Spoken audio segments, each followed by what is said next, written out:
Good morning, everyone. It's going to be very difficult to follow that act right there, so forgive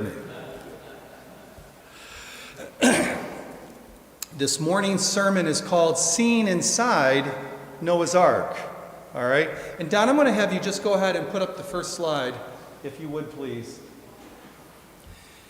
What we're going to do is we're going to travel. First off, we're going to talk a little bit about the outside of Noah's Ark from archaeological and biblical perspective. And then I'm going to give you some insight from eyewitnesses and what we can gather from Genesis of what was it like inside the ark, okay? Some of this is going to be based on eyewitness accounts. So I've got one speculative, or I should say hypothesis, that I want to share with you before this is over with, that I want to see for myself once they find it, for, able to actually touch it, measure it. And so before we go there, let's talk about the scriptures of what we just read. Jared just read a description of the ark. How big is it? So we'll talk about the outside first. It says that it's 300 cubits by. So minimally, if you're using the 18-inch cubit, you're looking at 450 feet by 75 feet by 45 feet. If you're using the Egyptian cubit or the royal cubit, which is a little bit higher, it's right around 21 inches or so, 22 inches, the ark can be as long as 600 feet by 100 feet by 60 feet. Now, there was a door in the side, which is where they gain entrance to it. And notice they talk about a window going down the length of it. And I'm going to show you an illustration of how that worked for fresh air and light and fresh air, how it entered into the ark. So you have a ridge about a cubit high, so say 20 inches high, all the way down the center of the ark from the bow to the keel. I was in the Navy and I can't remember these terms anymore. Starboard and port. Port is left, starboard is right. All right. There were compartments or nests inside of it. There were three levels to the ark. That much we know, and it was covered inside and out with pitch. Now, where did they get this pitch? Where did they get the oil? Was it tree sap? Was it something that was manufactured? Don't know exactly. Gopher wood, some consider that to be, I know Mrs. White says cypress. Some think that it's gopherized. That's one theory, meaning that it was laminated and then injected with some kind of sap material that waterproofed it. That's one theory on it. So whatever whatever wood it had a very tight grain. It was very, very durable, very strong. So that's about all we know about the ark from the outside and the inside from Scripture. This picture right here is George Hagopian. George Hagopian is about 70 years old here. He's Armenian. And for those of you that know anything about Turkey, the Armenians were the Christians that were there for the longest time until the Muslims came in and basically asked them to leave. And so that's the reason why they call it Turkish, okay? So that was George Hagopian. He was born in right around 1900. And in 1908, and he's holding a picture of Noah's Ark, of Mount Ararat, and next to him is artist and archaeological illustrator Alfred Lee, who is a Seventh-day Adventist. Maybe most of you know who he is. He's done some artwork for the Revelation seminars that we see. Jesus standing there with the lampstands with the white hair. He did that for Seminars Unlimited or whoever it was that hired him for it. He also did a Noah's Ark painting for us several years ago. Alfred Lee has the distinction of being able to meet with George Hagopian, who claimed when he was 8 years old, saw Noah's Ark, touched it. His uncle took him up. They lived at the base of Mount Ararat. And when his uncle said it's a smooth year, it meant that it was either a drought or it was extra hot. So right around July, August is when the best time is to climb Mount Ararat. Most likely that's when they went up, and he took him. It was a 2-day journey, and he took him to Noah's Ark. Some say it's approximately 15,000 feet above sea level. up on the mountain, 2,000 or more feet above the snow line. Most of the time it's encased in a glacier. It recedes and it comes back. It recedes and comes back. And believe me, you would say, well, you know, come on, it's a big ark, man. How come you can't find it? I mean, it's just a mountain. It's 17 miles at the base. It's a volcanic mountain. It's not in a range. It's like Mount Fuji. Anybody here been to Japan? Anybody here seen Mount Fuji? I saw it. Did you? You've seen Mount Fuji, Brian? What's interesting, I don't know what vantage point you saw it, maybe you saw it from the air or the ground, but we pulled in on the ship, and so we're going right by Mount Fuji in the morning, and you get out and you look, and there it is, all 14,900 feet or whatever it is, and snow-capped, and it's just like, wow, because there's no mountain range there. It's a volcanic mountain. It's very impressive. So George claimed that he went up there. He never spoke about it because he had to literally escape from his country because of some trouble that he got in with the military. He defected. He was in the Turkish army and he defected. Spent some time in a Russian gulag after they caught him. Then instead of going back to Turkey and facing the army's retribution, he decided to go to the United States. When he did one heroic thing. He went back to Turkey and filmed in 16 millimeter black and white film in 1922, I believe it was. He filmed the genocide that was going on with the Turks and the Armenians.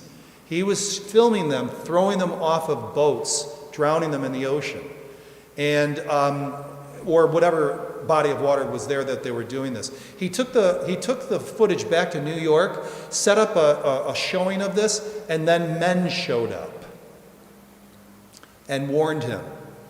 And so I don't know who has the footage, if they confiscated it, but he didn't go back to Turkey ever again, and he kept his mouth quiet for the two reasons. One, because of the fact that, he was defected from the army, and two, he had made himself a little bit of notoriety doing this about the genocide, and so he shut his mouth about everything and anything until later on in his life he met a realtor, a woman he never married, and he told her about his two experiences, age 8 and 10, about him touching and getting on top of Noah's Ark.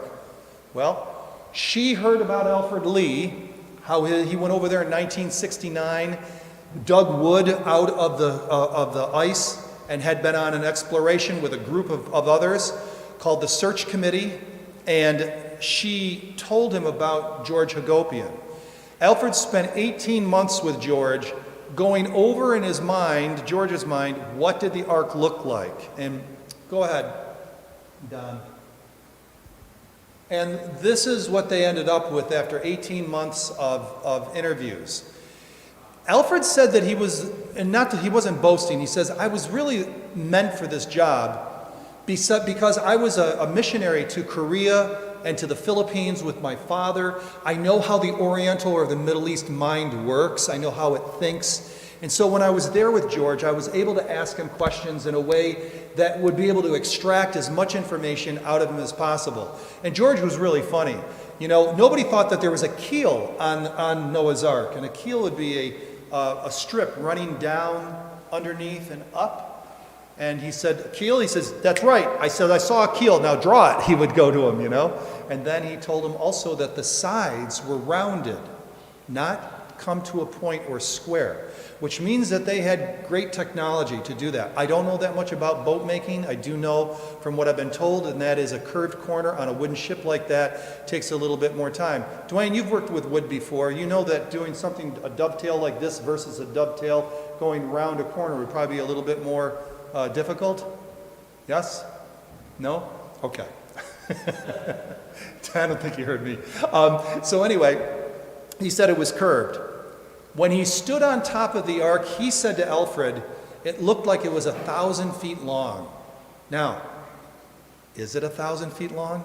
Was it an antediluvian cubit that Moses was talking about? We won't know, but that's what or is it just a little boy's mind thinking that things are larger, you know? What's that? Okay, the stairs are I was wondering about that for the longest time. The locals go up there and they scrape things off. They take certain things for amulets and other things. They think it's a sacred mountain, it's a sacred artifact. And you know how we are as humans, lucky rabbit's foot. If you get a little bit of wood or a little bit of something off the ark, you'll cherish it. So those stairs right there, they speculate were placed there way after Noah's Ark landed there because of the glacier going up and down, encasing it. So at one point, the glacier was, about a third of the way up. They built stairs so they could get on top of it. George said that there was a big hole in the top of it, and when he looked down, it was dark, and he was scared. And his uncle said, "Don't worry," he says, "there's no animals, there's nothing that can hurt you." And so that was George Agopian's experience with it. It was on a ledge. I'll show you that in just a second. The ledge is on the other side of the ark, and it goes down about 100 feet into a ravine, a valley, okay? He could not see the Noah's Ark's door because it was on the other side. And I've come to understand, too, that there actually is a front to this thing and a back to this thing. Not because it had a rudder, but because of some of the other waymarks that are inside of it that indicate that there was a front and a back, an aft and a bow. You'd think I would have thought I would have learned something 4 years on a ship, right? Okay, next one. That's when he went back when he was 10 years old. That's what it looked like when he was 10 years old. It had already started to cover over again, but that was 2 years later. Okay? This is the illustration, cleaned up, I guess you could say, of what Noah's Ark looked like according to George Hagopian. Now, another couple of things that you'll find interesting is that there's the window that goes up and down, and I'll show you in just a second how that worked inside. But it's alleged or reported that the roof of it was a few degrees pitched, so you had water coming off and then out. So water was not able to penetrate or get inside. Kind of important, isn't it? What's really good is, and go ahead and the next one. That strip that went down the window allowed light and air to come in. They believed it was like a mall. The section in the middle was vacant all the way up and down, so that light and fresh air could hit all three levels. That is intelligence at work. When people are super intelligent, they can one of the earmarks of the antediluvians, or those who are operating on that level, is that they can do things with less. They can figure things out with less. They make it simpler and not more complicated in order to be able to do something. And this is one example of that. And I'm not saying that the Lord wasn't instructing them on how to do this. I'm just, because the Lord is a super intelligence. So there you go. But we were closer to the Maker back then than we are today as far as our noggins up here.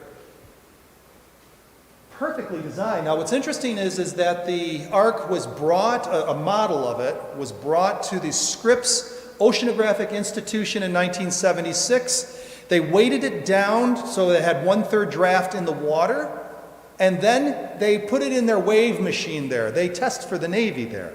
And it was able to sustain waves of up to 200 feet, and it could pitch and yaw 90 degrees without tipping over. A full 90 degrees it could go. That's absolutely amazing. And no water's getting inside. People are going to get shook up pretty bad. But also, too, when you're at sea, you may have 30, 40, 50 foot waves. You'll see them when you're, especially going around, and I didn't go around Cape, what is it, the Matterhorn, Cape Horn? What is it there around South America? It's bad down there. There's footage of someone who, on the Kitty Hawk, was telling me that he went around it and they had 40-foot waves, and it was really, really bad. Now, I've had experienced a few waves in my life in the ocean, especially coming back from Japan to Hawaii. It got really bad. but I'd never seen anything like this. And so sure enough, somebody videoed it back when this guy was there. May not have been the same cruise, but it was around the same time, and oh boy, it's bad. But on the ocean, it absorbs a lot of the waves, so you're not going to get 200-foot waves even if you needed it. That's at least the idea. The door in the side, I want to talk about it now because I'm not going to forget. Go ahead, Don, let's look at the next one.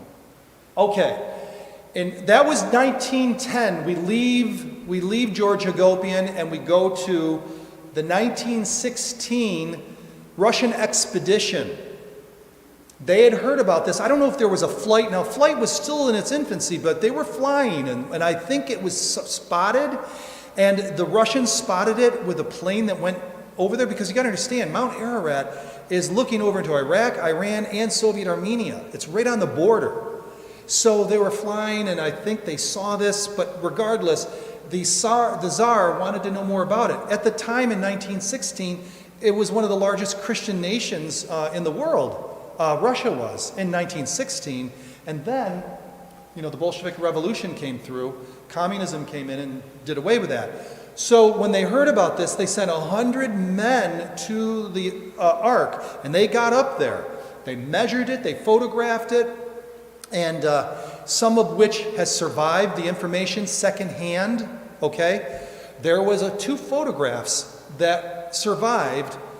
They were shown to a man in 1970. You can call this hearsay, you can call the guy a liar if you want. But he drew his memories of seeing those photographs by someone who had obtained them from people that were there at the original 1916 expedition. 2 people survived. 98 of them were killed during the Bolshevik Revolution. The photographer and the surveyor. They both took off to the United States and survived. The photographer was the one that had these. He passed them on to someone else, who then showed the person who sketched this, had this sketched, and this is what he saw. What you're looking there is the door. That's the door that Hagopian couldn't see. There are 3 Russians locked arm to arm in the door, he said in the photo. And there was some kind of wood altar outside. Now the Russians got a pretty good look inside, and the information that was passed on will be coinciding with the 1943 showing in just a second. So I'm going to give you a collective kind of tour through Noah's Ark. Now, I already mentioned that it has a front and it has a back, which is, to me, kind of weird in a way, and I just didn't know that it did, but it makes sense, The living compartment, or the living quarters, was on the 3rd floor, in the front, wherever the front is. All right? Here's the thing, my hypothesis. My hypothesis is that humans were large before and during and after the flood for a period of time. I want to see how big the built-in furniture is on level 3. If there are beds for 12 to 14 foot people, I'm looking, unless somebody tries to sit there and say, I'm sorry, but that's a super king, and that is not anything to do with giants. Well, we'll see. But I want to see how big the chairs are, the tables. It's all built in. Believe me, it is all built in. You do not have anything on a ship that is a potential projectile. And that's what will happen if you do not have it nailed down, stowed, or roped in. Every time we went to sea, we had to make sure everything was accounted for and secured. Because as soon as that ship does this, something flies and hits you in the head, you're not going to fare so well. They think, I've heard 2 things as far as what they cooked on. I've heard a ceramic box, and I've heard an oil-fed stove. According to the Russians, they found feathers in the cages. Everything was petrified. The whole thing. The cage doors, the wooden bars, the wooden hinges, all of them. There were no huge iron spikes in the construction of the ark. It was all wood pegs. The fact that it's petrified means that it can survive a long time. But something happened after 1916 that I'll share with you in just a second. Now, when the Russians got there, they said it was encased in ice and also in a frozen lake. Interesting. Don, next one. Hold that thought for one second. Don, do you have the illustration, the second illustration where it shows the ark and an arrow pointing down to it? It should be coming after this one. There you go. Do you see the ark on the right-hand side? That's when Hagopian saw it in 1908 and 1910. By 1916, it had slid down 100 feet off of the ledge into the Ahora Gorge, part of the Ahora Gorge, into a valley. It was still intact, okay? The Russians saw it partly covered, partially iced, and then there was an ice lake. All that is just the water that collects in there before it goes down over the falls. You're up looking down, and there's the falls right there in between the two crevices that's going over on the side of the mountain where Russia and Iraq are. So if you were to go to Russia and Iraq and look up, you would see falls coming down on the other side. Go ahead and go back there, Don, to the gentleman there. That's Ed Davis. Ed Davis saw the ark in 1943. So that's 27 years later. How did he see it? He was doing some work for the government. He was actually in the Army Corps of Engineers in the military, okay? And he was doing some kind of engineering, drilling or whatever. And he was close in town near Mount Ararat. And he got to get real chummy with some of the people. He said that you got to understand that one of the reasons why it's difficult to go see Noah's Ark or get up there is because the Turks, the Armenians, both feel that the mountain is sacred. And they believe that mountain is theirs. They believe that artifact is theirs. They don't want anybody touching it, going near it, even discovering it. They would prefer it just to be what it is to them. That's how they feel about it. So that's why they're not real eager for any of us to go over there. And, people do end up going up Mount Ararat, but not after a lot of difficulty politically, financially. One of the things they like to do is keep promising you you're going up, and then you keep handing them money until they bleed you dry and then send you home. That's one of the things they like to do. Ed Davis in 1943 claims he saw it. It took him 2.5 days to get there. He said it was miserable. You were wet and cold. You spent the night in caves. And once you get above the 13,000 foot mark, he says the weather becomes unpredictable. Everybody that gets up there that high says it. What happens is it becomes this whole new, a weather system up there. Lightning bolts, you can get struck by lightning, and many people have up there. You either get struck by lightning, or it's snowing, or it's raining, or it's both. It's cold, it's windy. A storm will all of a sudden come out of nowhere. Then you've got crevices that are covered over with ice, and you could fall through them, and people have, if you don't know what you're doing. And then you've got the the Kurds. They've been without a home for a long time, so they're angry and they're running around up there causing all sorts of havoc for everybody, So, because he did such a good thing for the people in the village, they said, we got nothing to give you, we're poor, but we can certainly share with you our prized possession. So he went up, and when he got there, he says it was very...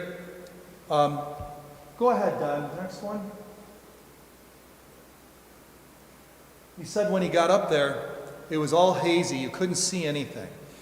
And they waited for the haze to abate.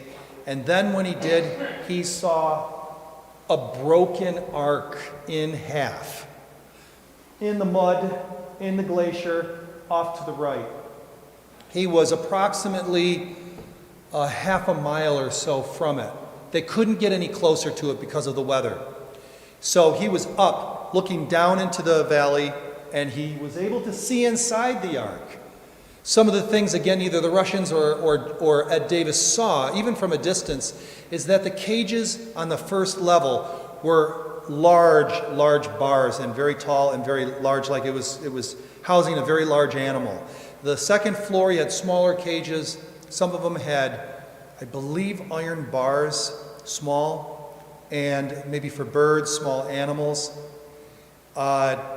He said that the gentleman that gave him the okay to go up there, who'd been there himself, said that there were animal skins, or some of the people that were with him, there were animal skins, stomachs, I guess, for water that were throughout the ark. When he was at the base of Mount Ararat, the gentleman had a bunch of artifacts, including a cage door that was approximately 36 inches by 30 inches, and it was petrified. It was stone, and the latches were made out of wood.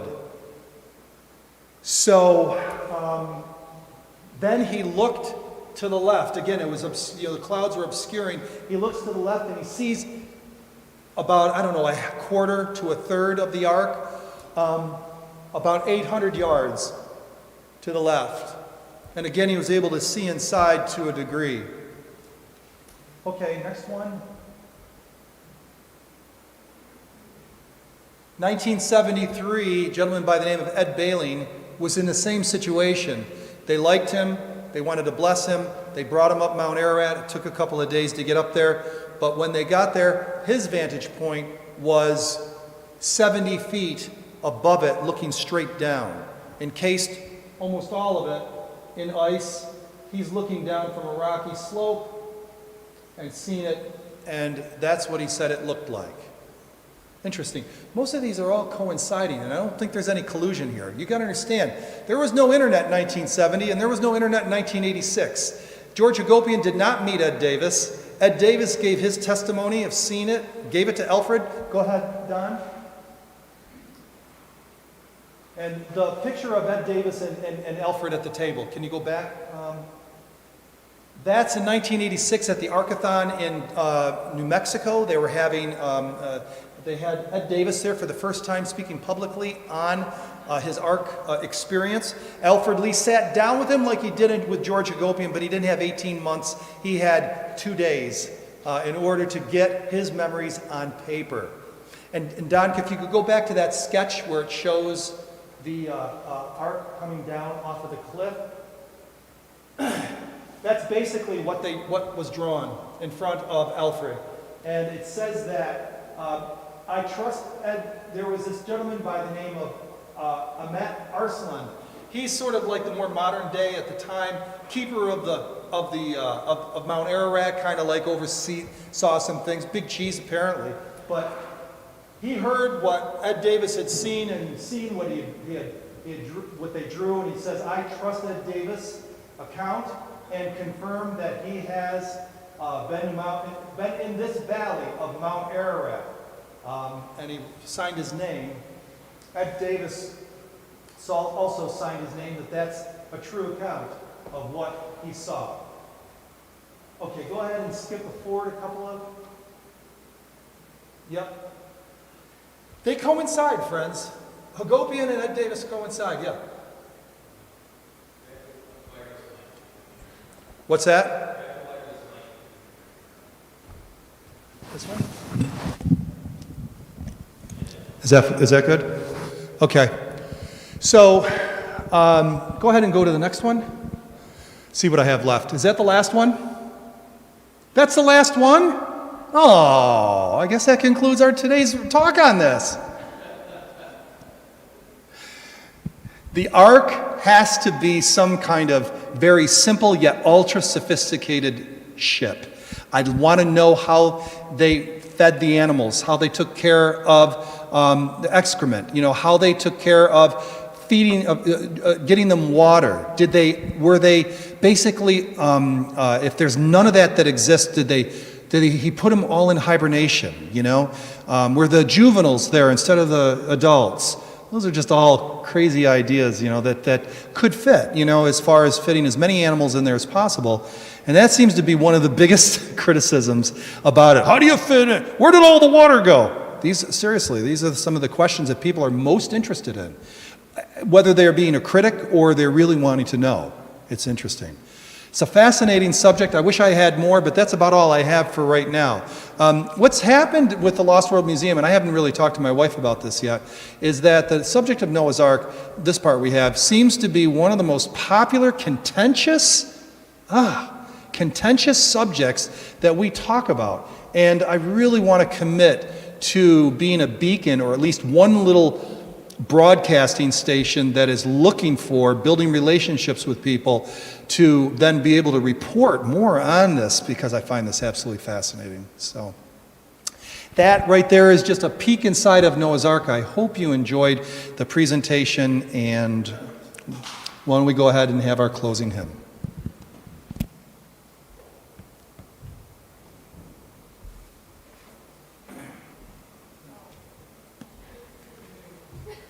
Do they need this thing?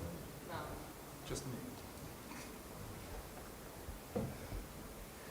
If y'all can stand as we sing our closing hymn. I think it's so awesome as he's sharing information about Noah's Ark, and even though we may not know so much about it, that God's a God of detail, and that detail is what saved humanity. It's what saved what we even have today, and how he is looking out for each and every one of us. And although our storms are not quite as big as what the flood was, sometimes they definitely feel like that. And God has a shelter for us, and his details are just as intricate as it was in the ark. I just think it's such an amazing thing.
Father, thank you so much for being there, caring about us, and like Danny was saying, the details that you give to us that can matter, and in this case it certainly did, and we thank you for having Noah respond to the call, or otherwise the whole human race would be gone, and we wouldn't even exist.